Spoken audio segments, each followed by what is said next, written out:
আসসালামু আলাইকুম রহমতুল্লাহ বারাকাতুহ। সম্মানিত দর্শক, আজকে আপনাদের মাঝে আলোচনা করব পাঁচ ওয়াক্ত নামাজের সময়সূচি, তাহাজ্জুদ, সেহরি শেষ সময়, ইশরাক, চাঁদের নামাজের সময়সূচি, ইফতারের শেষ সময়, নামাজের নিষিদ্ধ অক্তসমূহ, প্রত্যেকটা জেলা বিভাগগুলোর নামাজের সময়সূচি। তো আজকে সোমবার 22শে ডিসেম্বর 2025 ইংরাজি, 7 এপ্রিল 1432 বাংলা, 30শে জুমাদিউল সানি 1447 হিজরি। ঢাকা এবং তার পার্শ্ববর্তী এলাকার নামাজের সময়সূচিগুলো তুলে ধরবো, তারপরে অন্যান্য জেলা বিভাগগুলোর নামাজের সময়সূচি তুলে ধরবো। তো যে যেখানে এই ভিডিও দেখছেন কমেন্ট করে অবশ্যই জানাবেন।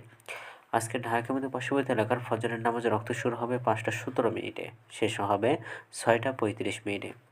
জোহরের নামাজের রক্ত শুরু হবে 12টায়, শেষ হবে 3টা 39 মিনিটে। আসরের নামাজের রক্ত শুরু হবে 3টা 40 মিনিটে, শেষ হবে 4টা 59 মিনিটে। মাগরিবের নামাজের রক্ত শুরু হবে 5টা 20 মিনিটে, মাগরিবের নামাজের রক্ত শেষ হবে 6টা 38 মিনিটে।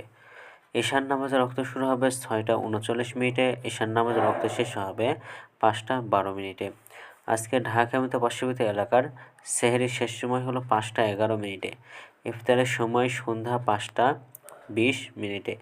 আজকের নফল নামাজের উত্তম সময় ইশরাকের রক্ত সকাল 6টা 50 মিনিট থেকে 8টা 35 মিনিট পর্যন্ত, চাঁদের রক্ত সকাল 8টা 36 মিনিট থেকে 11টা 53 মিনিট পর্যন্ত এবং তাহাজ্জুদ নামাজের রক্ত উত্তম সময় রাত 10টা 9 মিনিট থেকে 5টা 12 মিনিট পর্যন্ত। নামাজের নিষিদ্ধ অক্ত হলো 3টার সময়, সকালে 6টা 36 মিনিট থেকে 6টা 49 মিনিট পর্যন্ত, দুপুরে 11টা 54 মিনিট থেকে 11টা 59 মিনিট পর্যন্ত এবং সন্ধ্যায় 5টা থেকে 5টা 16 মিনিট পর্যন্ত।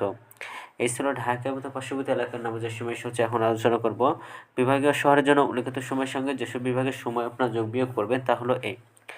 অর্থাৎ আপনারা বিয়োগ করবেন চট্টগ্রামে 5 মিনিট এবং সিলেটে 6 মিনিট কম করবেন। ঢাকার মধ্যে পার্শ্ববর্তী এলাকায় যে নামাজের সময়সূচিটা রয়েছে সেখান থেকে চট্টগ্রামে 5 মিনিট এবং সিলেটে 6 মিনিট কম করবেন।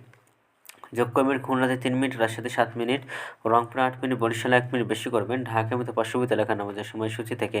তো আজকের ভিডিওটি এর মধ্যে ছিল, আর এই সূত্রগুলো নিয়েছি ইসলামিক ফাউন্ডেশন থেকে।